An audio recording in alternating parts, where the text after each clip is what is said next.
દોસ્તો, મજબૂત ઈરાદા અને યોગ્ય દિશામાં મહેનત એ જીવનમાં કોઈપણ કાર્ય પૂર્ણ કરવામાં સિદ્ધ કરવામાં મદદરૂપ થાય છે.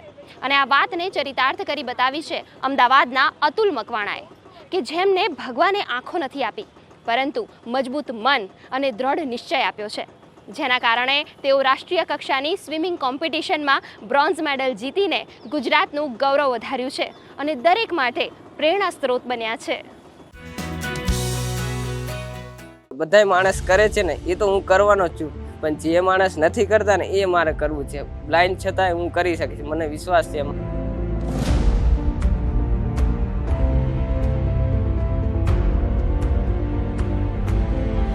સફળતા મળે કે ન મળે એ તો કુદરતની હાથમાં, પણ આપણે એ કરવાનું મનમાં આપણે એ ન થવું જોઈએ મેં આ નહોતું કર્યું.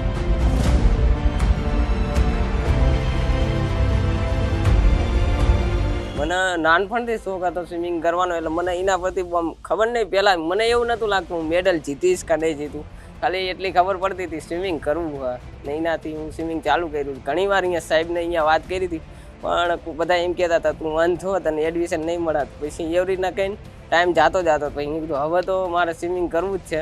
પછી કરવાનું ચાલુ કર્યું ને આવી રીતના રેસ ચાલુ થઈને હજી ગાડી ચાલે જ છે.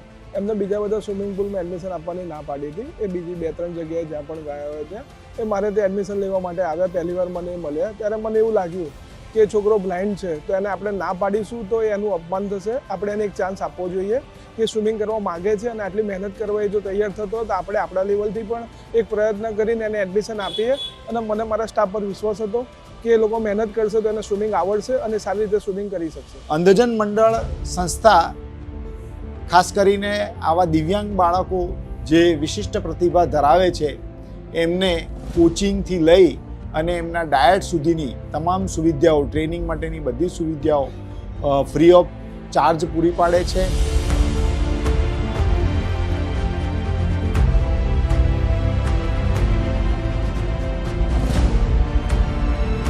ત્યાંથી હસમુખ સર વિસલ વગાડીને મને કહે છે જ્યારે તારા વિસલ વાગે ત્યારે ડ્રાઈવ મારવાનો ને એમને એમ જ કીધું છે તારો હંમેશા હાથ થયો એ હંમેશા આમ કાનની ઉપર જ જાઓ જો સીધો સીધ, એટલે ઓટોમેટિક તું સીધો સીધ જ જઈશ ને પગ સીધા આમ એકદમ સીધા જ રાખવાનું, ટાઈટ શરીર રાખવાનું, એટલે કે તું સીધો જ જઈશ ને નો ખબર પડે તો બારે આવીને શીખડાવે છે.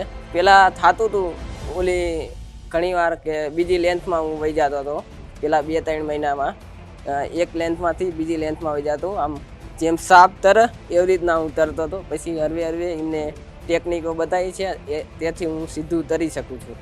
એ જોઈ ન શકવા હોવાના કારણે એમને બધું મેન્યુઅલી અને પ્રેક્ટિકલી એકવાર એમને મૌખિક સમજણ આપવી પડે છે ને એનું એ જ વસ્તુ આપણે જે પ્રેક્ટિકલી સમજણ એને પાણીમાં ઉતરીને બતાવવું પડે છે કે આ સ્વિમિંગ પુલ છે, સ્વિમિંગ પુલમાં આ બાજુ સેલો એરિયા છે, ડાબી બાજુ સેલો એરિયા છે, જમણી બાજુ ડીપ એરિયા છે અને કઈ બાજુથી તમે સ્વિમિંગ કરશો તો દરેક 2.5 મીટરે લેન આવેલી છે.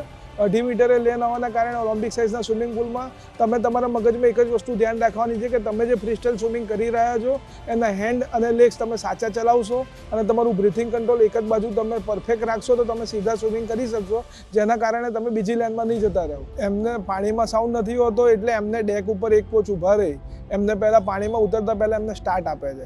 એ સ્ટાર્ટ લે છે અને પછી એ સ્વિમિંગ કરવાનું ચાલુ કરે એટલે બીજા કોચ એમને ગાઈડ કરે છે કે તમે સીધું સ્વિમિંગ કરી રહ્યા છો કે આડું કરી રહ્યા છો. જો એ સીધું સ્વિમિંગ ના કરી રહ્યા હોય તો એમને વિસલ મારી કોચ સીધું સ્વિમિંગ કરવા માટે ગાઈડ કરે.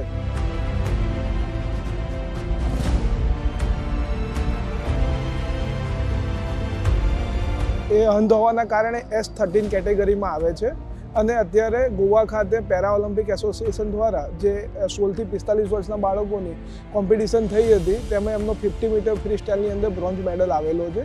ગોવા ખાતે કોમ્પિટિશન હતી નેશનલ લેવલની, એમાંથી લગભગ 300 થી 400 દિવ્યાંગે ભાગ લીધો હતો. એમાં મારો 3જો નંબર આવ્યો છે ગોવા ખાતે નેશનલ લેવલમાં.